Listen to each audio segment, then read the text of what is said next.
You're probably a prepper if you do the following things.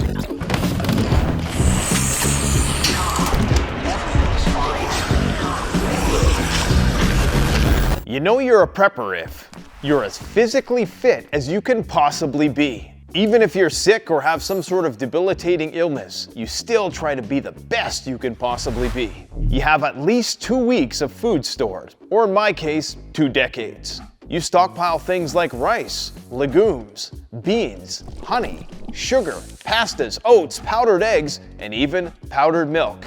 Don't forget about cocoa and instant coffee. You probably know the real shelf life of foods. You have at least a 2-week supply of water. You have at least 3 ways to filter and purify water. You have a supply of antibiotics, maybe even fish antibiotics. You have an alternative way to communicate with your loved ones that doesn't require cell phone networks. You know how to use a ham radio and maybe even have a call sign. You have a plan for how to deal with your excrement after the plumbing ceases to work. Ew, that's gonna be nasty. Your children think you got a swimming pool for their leisure, but it's really just an emergency water supply. You frequently catch yourself looking at your coworkers and wondering, I wonder how long they would survive the zombie apocalypse. You own as many fire extinguishers as you do TVs. You have a spare tire on your vehicle and you know how to change it. You know how to change your oil. You have a gun license, own firearms, and a lot of ammunition. And more importantly, you actually know how to use the firearms. You've hunted organisms and ate them. You own body armor. Your flashlight is bright enough to be used as a weapon. You routinely find yourself looking at things and wondering, how can I leverage this for survival purposes or just use it as a weapon? You know that Survivor cord is better than paracord. You know how to make homemade pepper spray. You collect physical copies of books just in case the internet ever were to go down. You have a variety of useful survival apps on your smartphone. You've also downloaded all of Wikipedia using the app called Kiwix, just in case you need reference material for when it all goes to hell. You have backroad topographical maps of all of your surrounding regions. You know where all the railroads are within your region. You have what I call a RIP kit, which is short for Reference and Identification Portfolio. This is going to contain all the documents you might need to prove your identity if and when the lights go out and the government comes knocking. You know the difference between a nuclear weapon-generated electromagnetic pulse and that of a coronal mass ejection. And you have a Faraday cage to protect your vital electronics in case of such an EMP. You have a portable battery booster in your car. You carry at least 2 knives, 1 multi-tool, and a flashlight at all times.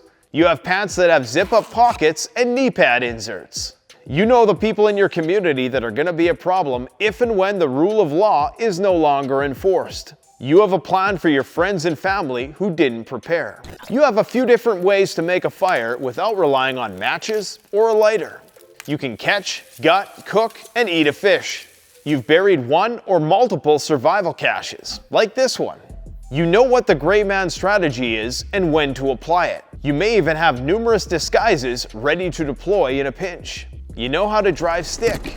In the past year, you've sprinted as fast as you possibly can just to remind yourself what it feels like. You've slept in tents. You've slept in cars. You know what 40mm NATO threads on a gas mask means. You've trained putting on your gas mask quickly. You've done cardio training with a gas mask on.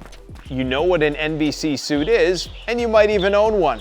You own a Geiger counter and you understand the science of how it works. You wear tight-fitting jeans, live in a high-rise building downtown, collect vinyl records, and have blue hair. Just kidding. You have a secret password that only you and your family know to protect against AI voice cloning scams. When you think about drones, all you think about is their reconnaissance and surveillance capability.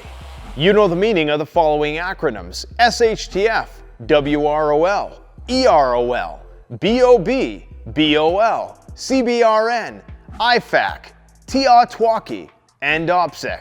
Or shit hits the fan without rule of law, excessive rule of law, bug out bag, bug out location, chemical, biological, radiological, and nuclear, individual first aid kit, the end of the world as we know it, and operational security, respectively.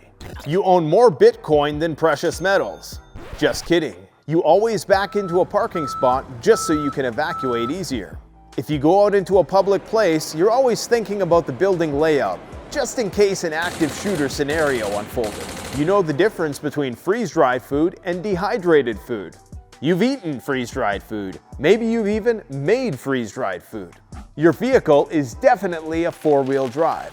Your tank has at least over half a tank of gas in it. You have a variety of different fuels safely stored on your property. You have a backup power generator. You know the shelf life of fuel and how to extend it. You know different places in your community that you might have to go to siphon fuel if and when things get bad. You have a map of places that you can scavenge after the apocalypse. You have an evacuation plan to get out of Dodge. You have a bug out or secondary location to rendezvous with friends and family. You have a bug out bag. Your dog looks like this. Just kidding. It probably looks like this. You have a surveillance system. You have a gate and a fence. You have lots of locks on your doors. Maybe you even have barbed wire or various obstructions on your property that channel would-be intruders into a choke point. You have early warning and detection systems. You have easy-to-install door barricades. You have a way to keep your family warm in the winter. You grow things and eat them. You failed at trying to grow things and eat them, but you learned your lesson and you tried again. You have several tools that you can use to acquire and process firewood. You have a solar system and a battery bank. You gear up at CanadianPreparedness.com. Did I say that you're subscribed to the Canadian Prepper? Click that subscribe button down below.